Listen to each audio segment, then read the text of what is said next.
evening, visitors, and welcome to the Australian War Memorial's Last Post ceremony. My name is Matthew Rose, and joining us today from the Royal Australian Navy is Commander Neil Westphalen. We warmly welcome the members of the Australian Federal Police that are joining us today to mark the National Police Remembrance Day, which commemorates all those Australian police officers who have been killed on duty or died as a result of their service. We welcome the veterans who have served, those that are still serving, and the families that support them. We acknowledge the members of the RSL and Services Clubs Association, RSL Victoria and RSL Queensland, who are watching the broadcast of this ceremony across Australia. During this evening's ceremony, wreaths will be laid at the base of the Pool of Reflection by visitors and students on behalf of the following schools. From South Australia, Emmaus Christian College from Plympton. From Tasmania, Penguin District School Secondary Department, Penguin, and St Cuthbert's Primary School, Lindisfarne. And from Western Australia, St James Anglican School, Akimos, and International School of Western Australia, City Beach. Ladies and gentlemen, please stand and join in singing the National Anthem.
Thank you, students. You may now be seated.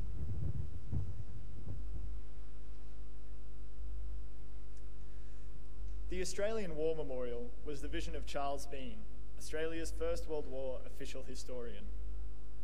Bean landed with the Australian troops on Gallipoli and stayed with them at the front through to the end of the war. The idea of this national memorial and museum came to him at Pozières, France, in the depths of the bloody fighting of 1916. Bean's idea was that this would be a place where families and friends could mourn loved ones buried in faraway places. It would also be a place that could help all Australians understand what these men and women had endured and what they had done for us.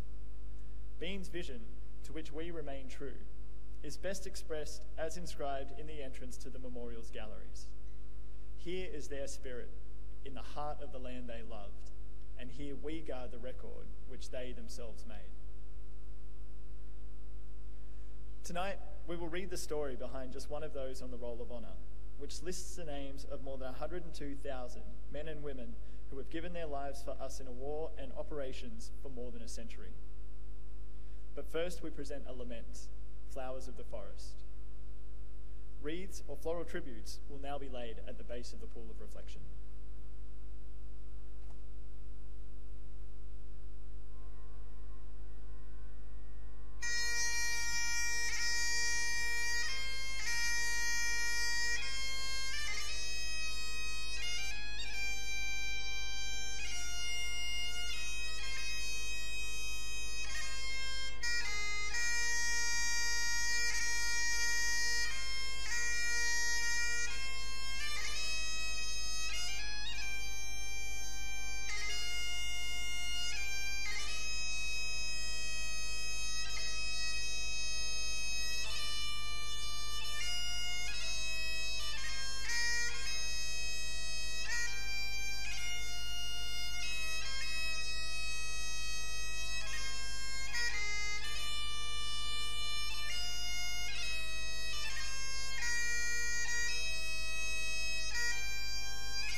Today we remember and pay tribute to Corporal Gilbert Glenloth Wilson. Gilbert Wilson was born in 1892 to Frederick and Eleanor Wilson. He was born in Sale, Victoria, but when he was a little boy, his family moved to Albert Park in Melbourne, where he started school. They later moved to Port Melbourne, and Gilbert finished his schooling at the Knott Street School. In 1913, the oldest son in the family, Beresford, was killed in Mossman Bay when he fell between a dinghy and a motorboat moored in the bay and sank in rough water. Gilbert's first job after school was with an oil and colour merchant, but he aspired to work on the railways like his father, who was an engine driver. He eventually attained a position in the Victorian Railways and was working as an engine cleaner in 1914, which was one of the steps on the ladder to becoming an engine driver. Gilbert's brother Frederick was keenly interested in the military and was granted a commission in the Australian Imperial Force shortly after the outbreak of war in 1914. Gilbert followed his brother into the AIF in January 1915. He underwent a period of training in Australia, during which time he received the news that his brother had been killed in action shortly after the landing on Gallipoli in April 1915. Gilbert left Australia for active service overseas the following month. Private Wilson was posted to the 2nd Pioneer Battalion and went to Egypt, where he completed his training and left for Gallipoli on board the troop ship Southland. A few days into the voyage, when it was about 40 miles from Lemnos, the troop ship was torpedoed. Almost all of the men escaped, including Wilson, who spent 4 hours in a collapsible lifeboat before he was picked up by a hospital ship. Private Wilson reached Gallipoli after the major offensives were over and served there until the evacuation in December 1915. He returned to Egypt and spent some time serving near the Suez Canal before he was sent to France to fight on the Western Front. Wilson proved an able soldier, and in July he was promoted to Lance Corporal. He participated in operations around the French village of Pozières, again proving his capability under extremely heavy shell fire and in the most difficult conditions. In September he was again promoted, this time to Corporal. In November 1916, the 2nd Pioneer Battalion supported an operation near the French village of Flers. At some point during the operation, Corporal Gilbert Wilson was killed in action. Little is known of the manner of his death, and his body has never been recovered. Today he is commemorated on the Australian National Memorial at Villers-Bretonneux. In a little over 3 years, the Wilson family lost their 3 eldest sons, 2 in service of their country. Beresford drowned at the age of 25. Both Frederick and Gilbert were 24 when they were killed in action. Gilbert Wilson's name is listed on the Roll of Honour on my right, among more than 60,000 Australians who died while serving in the First World War. His photograph is displayed by the pool of reflection. This is but one of many stories of service and sacrifice told here at the Australian War Memorial.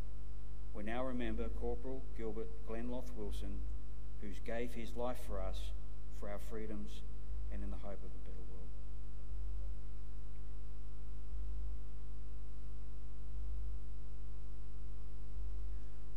Students, could I ask you to please stand for the reading of the Ode and the sounding of the last post.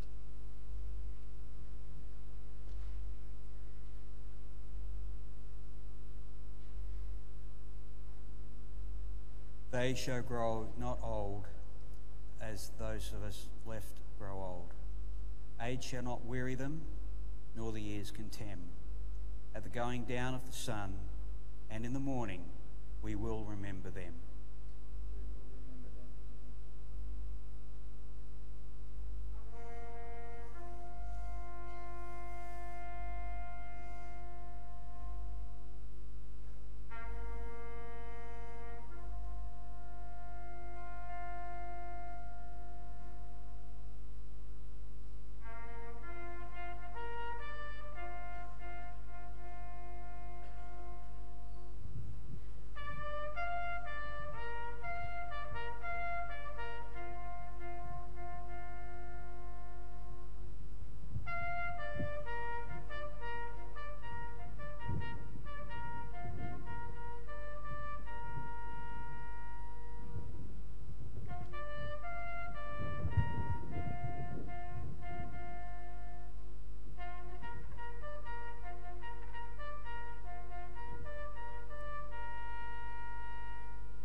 lest we forget.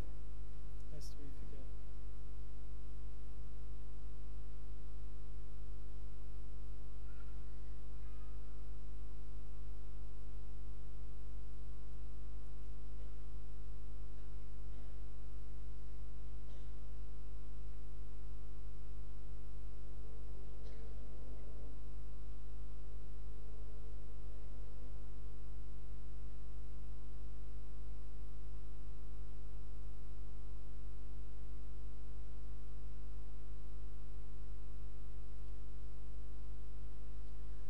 We leave you this evening with the words of the memorial's founder, Charles Bean.